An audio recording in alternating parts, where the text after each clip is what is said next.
আকাশবাণী কলকাতা। গ্রামীণ সংবাদ পড়ছি প্রিয়া বিশ্বকর্মা। কেন্দ্রীয় অর্থমন্ত্রী নির্মলা সীতারামন আজ লোকসভায় 2025-26 অর্থবর্ষের কেন্দ্রীয় বাজেট পেশ করছেন। তৃতীয় মোদী সরকারের এটিই প্রথম পূর্ণাঙ্গ বাজেট।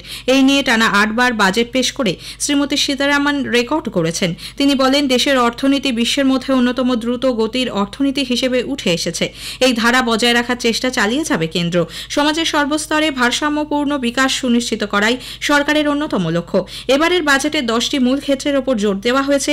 আত্মনির্ভর বাড়িয়ে দেশকে এগিয়ে নিয়ে যাওয়ার লক্ষ্যে এই বাজেট বলে উল্লেখ করেন অর্থমন্ত্রী। বিকাশের ক্ষেত্রে কৃষিকে বৃদ্ধির মূল চালিকা শক্তি হিসেবে উল্লেখ করে তিনি বলেন, মধ্যবিত্ত সম্প্রদায়ের ব্যয় নির্বাহের ক্ষমতা বাড়ানোর জন্য সরকার চেষ্টা চালিয়ে যাবে। চাষবাস ছাড়াও এমএসএমই, বিনিয়োগ এবং রপ্তানি, এই 4টি ক্ষেত্রকে উন্নয়নের মূল দণ্ড হিসেবে উল্লেখ করেন অর্থমন্ত্রী। গ্রামীণ অর্থনৈতিক বিকাশে মহিলা, দরিদ্র এবং প্রান্তিকতম কৃষকদের ভূমিকাকে উল্লেখ করে শ্রীমতী সীতারামন বলেন, শাকসবজি এবং ফসলের উৎপাদন বৃদ্ধির জন্য অন্তর্ভুক্তিমূলক প্রকল্পের উপর জোর দিচ্ছে সরকার। প্রধানমন্ত্রী ধনধান্য কৃষি যোজনার সূচনা হচ্ছে। রাজ্যের সঙ্গে যৌথভাবে এই প্রকল্প গড়ে তোলা হবে। 100টি কম উন্নয়নশীল কৃষি জেলাকে এর অন্তর্ভুক্ত করে 1,07,00,000 কৃষকের কাছে সুবিধা পৌঁছে দেওয়া হবে। মাসকলাই, অড়হর এবং মসুর ডাল চাষে বিশেষভাবে জোর দেওয়া হচ্ছে।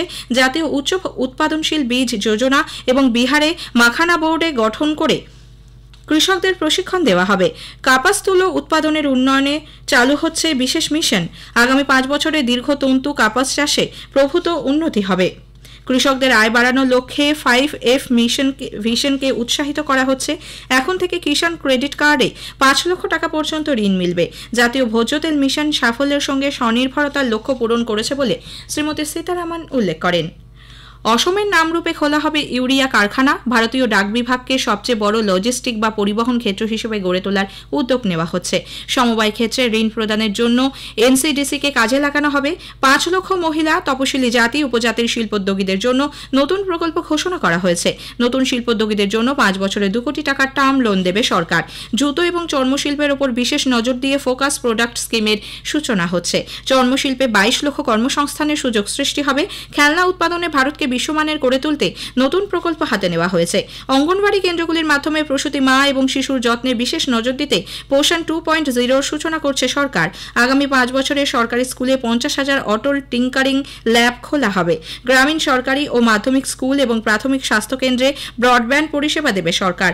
দক্ষতা উন্নয়নে প্রশিক্ষণ দিক থেকে 5টি জাতীয় উৎকর্ষ কেন্দ্র খোলা হবে। 265,000 কোটি টাকার সামুদ্রিক বিকাশ তহবিল গঠন করা হবে। 100% লক্ষ্য পূরণে জল জীবন মিশনকে 2028 সাল পর্যন্ত বৃদ্ধি করা হয়েছে। প্রতিটি জেলা সরকারি হাসপাতালে ক্যান্সার সেন্টার খোলা হবে। তৈরি করা হবে 200টি ডে কেয়ার ক্যান্সার সেন্টার। 36টি জীবনদায়ী ক্যান্সার ও দুরারোগ্য চিকিৎসার ওষুধকে পুরোপুরি শুল্কমুক্ত করা হলো। দেশের মেডিকেল কলেজগুলিকে আগামী বছর আরও 10,000 আসন বাড়ানো হবে। গ্রামীণ সংবাদ শেষ হলো। এর পরের খবর 12টা বেজে 50 মিনিটে।